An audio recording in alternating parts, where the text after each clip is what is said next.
إن الحمد لله نحمده ونستعينه ونستهديه ونستغفره ونعوذ بالله من شرور أنفسنا ومن سيئات أعمالنا. من يهده الله فلا مضل له ومن يضلل فلا هادي له، وأشهد أن لا إله إلا الله وحده لا شريك له، وأشهد أن محمدا عبده ورسوله صلى الله عليه وعلى آله وأصحابه وسلم تسليما كثيرا. أما بعد. Al-Humaydi, in his book Jadhwat al-Muqtabis, there's a book al-Humaydi wrote. In the book Jadhwat al-Muqtabis, he wrote of the history of some of the leaders in Umaraa of Spain, of our Spain. And he wrote about a story about one of the leaders, and it included Ibn Hazm, the great Imam Ibn Hazm's father, who was from Spain. You know, Ibn Hazm was from Andalus. The leader, his name is al-Mansoor. Al-Mansoor had a day when people would come into him and convey their problems, write letters of request, speak to him about matters. One day a woman came in pleading that her son be released from prison. Al-Mansoor had imprisoned her son. She came begging and pleading that al-Mansoor release her son. When the captive's mother cried and began to beg al-Mansoor, he got even more arrogant. He said, "Oh, you reminded me, your son is still a captive? Oh, we're going to execute him." So he took out a paper to write his order, as he always does. They go by the order of the paper. And he said, "Yuslab." He said, "Yuslab," meaning crucify him. When he wrote it on the paper, he said, "Yutlaq," which means release him. Then he handed the paper over to the minister, which is Ibn Hazm's father. His minister was Ibn Hazm's father, to carry out the crucifixion.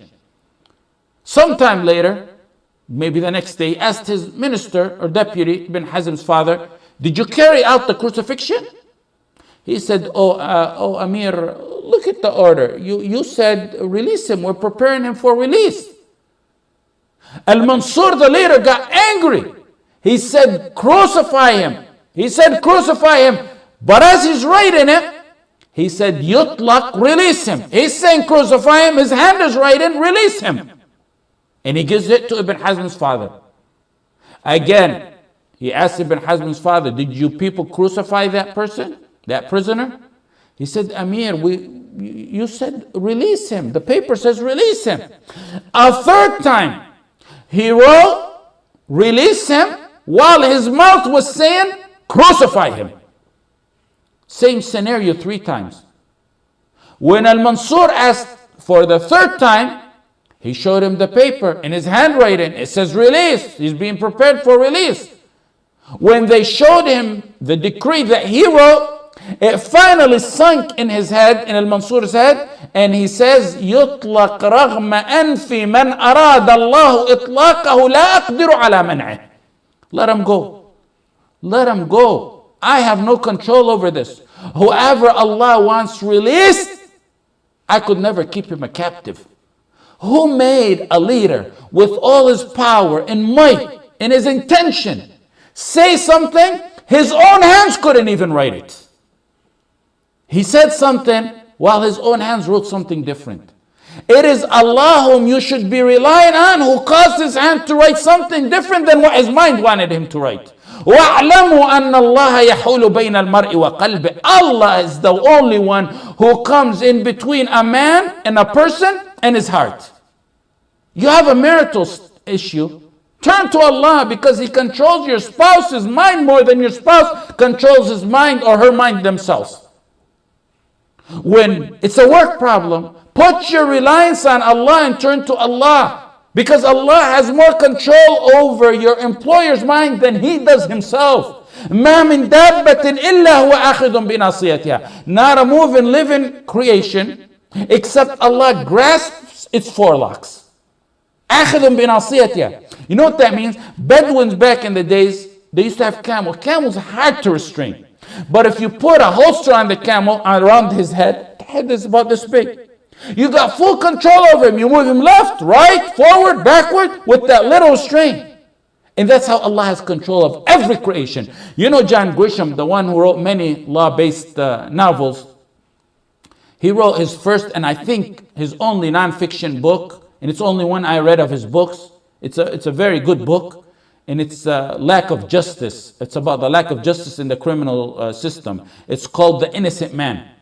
And it's a book that speaks about the lack of justice in the US system, and also about the torture of the electric chair. Very interesting book. But what caught my attention in that book when I read it, more than anything, was a story he mentioned years and years ago, of a man who was sent to be electrocuted. And he describes the man, black, slim, short, slightly over 100 pounds, very slim, very small. They put him in the electric chair. They strapped him down. And when they left the room to turn on the switch, just as they were about to close the door, when they closed the door, the young man, he's a man, but he's very small in his build. He breaks out of the straps and begins to run around hysterically in the electric room where they're about to electrocute him, until they bring the good squad that restrain him and take him back to his cell. No, he's a very slim and small guy, and he said he breaks out of the straps. Straps that the strongest of criminals never broke out of them. He didn't say he slipped out of them, which you can possibly understand, but he mentions his small size, and then he breaks out of them. The goon squad run in the room, restrain him, and take him to a cell, and they set another execution date. The next execution day, the same thing happens. He breaks out of the straps a second time. Then a third, and a fourth, and a fifth, and a sixth, and a seventh time. On the seventh time, things happen differently. Every execution they set, as soon as they put him in the chair, he breaks out of the straps. And I said to myself, this is the great lesson in tawakkul. If the ummah, what did the Prophet ﷺ tell the Ibn Abbas? If the ummah came to harm you, and what Allah didn't want them to harm you, they couldn't. That's what happened the first 6 times. And the 7th time, it was written by Allah that His time has come. And if the entire universe on that 7th time came to spare his life, they wouldn't be able to spare his life. Isn't Allah worthy? The one who could do all that and more.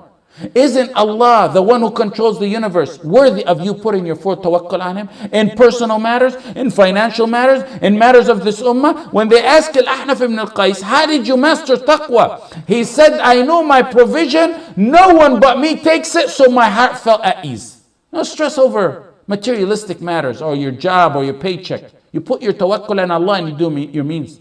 No one's going to take it. He said, I realized my deeds, no one can perform them but me, so I occupied myself and my time with my deeds.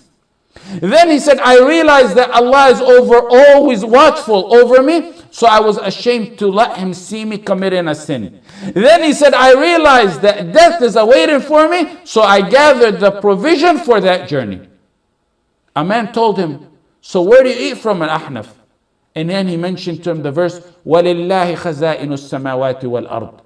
Do you think Allah will provide a kafir sustenance and leave me out of it?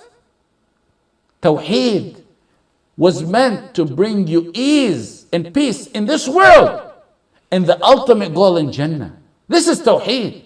Tawheed is to benefit you in both worlds, to bring you tranquility in life, to make you a firm, true muwahhid who relies with honor. That's the honorable life. Who relies on Allah. A mountain full of problems rests on a believer's shoulder who has true tawakkul.